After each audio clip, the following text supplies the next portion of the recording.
American women are the most friendliest women on this planet. I don't know how you guys do it. I remember walking through my hotel and there was a girl that was walking the same direction as me. And she looked up and there was a bunch of girls on the balcony just having a good time, listening to music, chilling. And she looked up and she was like, y'all look like you're having a good time. And they were like, yeah, girl, we just got to Ghana. Where you from? And then the girl was like, yeah, I'm from New York. No way, I'm from New York too. You gonna be by the pool later? Yeah. Okay, girl, you looking good. And I was like, is it that easy to make friends? Is it that easy to make friends with y'all? I was shocked. I even met somebody at when I was having lunch. There was this babe that was talking to me and she was like, oh, how you finding Ghana? Just random conversation. I was like, girl, I'm having a good time. I went to this place, that place, that place. And she was like, you know, I've not really been having a good time. And I was like, why? Like the sun is beaming, my chocolate dark skinned girlies. She was like, oh, that the friend that she came with is not really a party girl. So every time she's wanted to go out, she's not really been on it. And let me tell you, listen to my new friend's mistake. Don't be going with your friend that likes all the artsy fartsy shit. Go with the friend that likes to party and likes niggas. You see when they're talking about male-centered friends, sometimes they come useful. Because them male-centered friends in the club, they're gonna get you on that table. They're gonna make it their life's mission to be on the table with the ballers.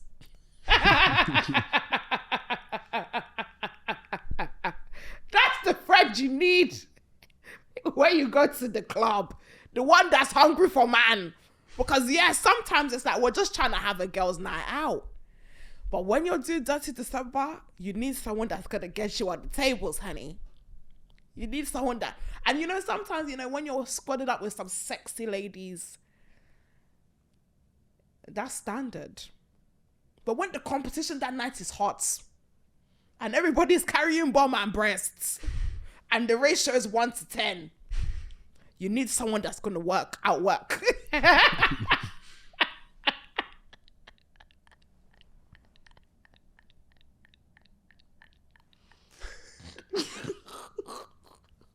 You know what's funny, yeah?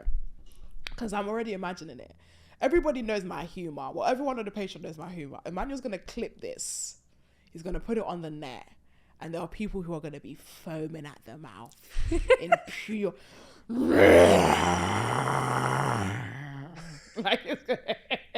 like the dragons they are. But yeah, shout out the American women are so friendly. And I can't wait till I do more out there. Or I'm out there a lot more.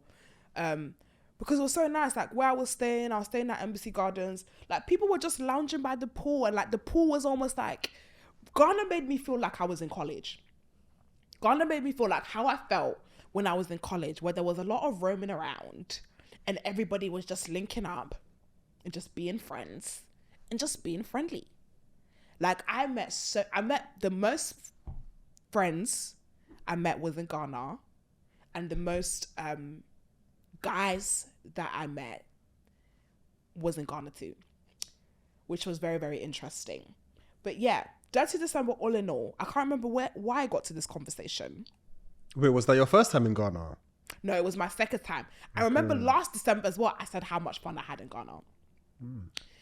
This December, I'm saying again, I had a good time. But yes, the difference between Nigeria December and Ghana December is that Ghana is a lot more easier to navigate by yourself if you don't know anyone.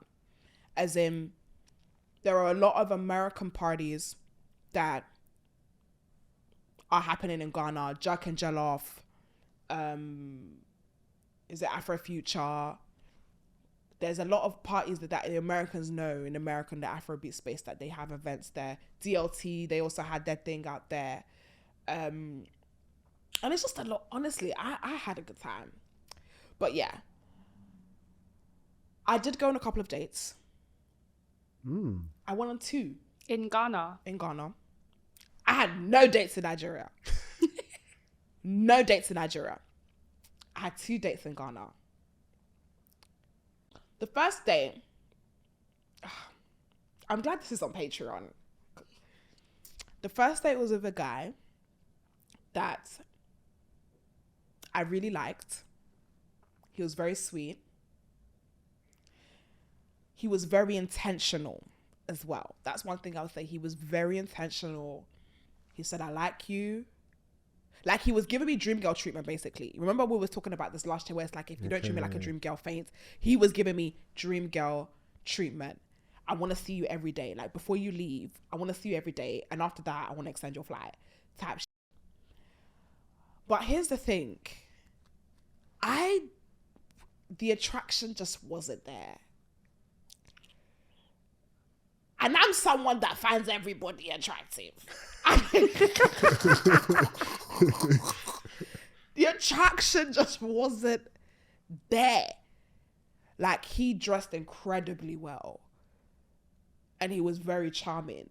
But I think what it was that he, you know, like, I was talking to my friend and he was like, girls don't like guys that are so on them and so, and I was like, no, we love it. And I feel like in this situation, there was somebody that could have, you know how I be obsessive, call me every day, you know, she wants to see me every day, wants to breathe in my nostrils. Like, that was him. And it was making me feel very uncomfortable. It was making me feel very like... Step back. Chill. Calm down. Calm down. Like, calm down. That's what it was giving. So I had to tell him at the end, like, I just think we should be friends. Which was really sad because it's like, how come you get someone that gives you everything that you think you want and then they give it to you and you're like, I don't think I want this. Because he was very intentional. And I was a bit frustrated with myself because it's like, MJ, these are the things that you shout on your podcast that this is what you want.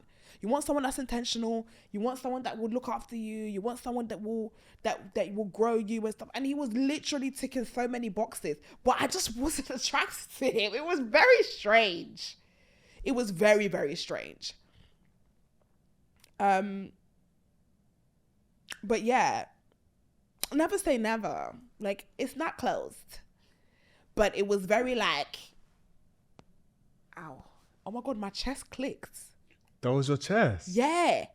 Damn. Was that my rib cage? I didn't even know your rib cage could click.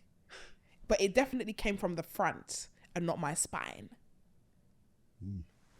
That was so interesting. Yeah. So that was the first date. The second date I went was with someone. Should I say? Or can I say? Someone high profile. Yeah. Okay. Yeah. So the second one was someone that was high profile. Someone that was high profile. It was okay. It was cute.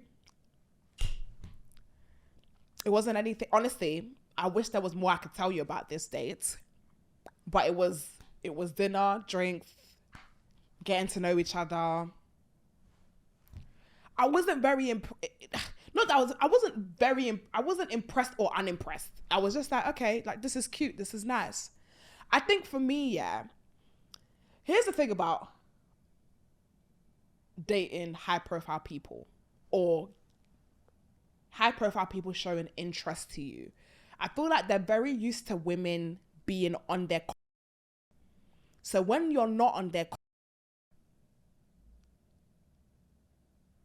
they can't fathom as to why. And I'm very much that person where it's like, okay, there's bare bitch on you. Well, there's bare on me. So are you gonna be a gentleman and do this the right way?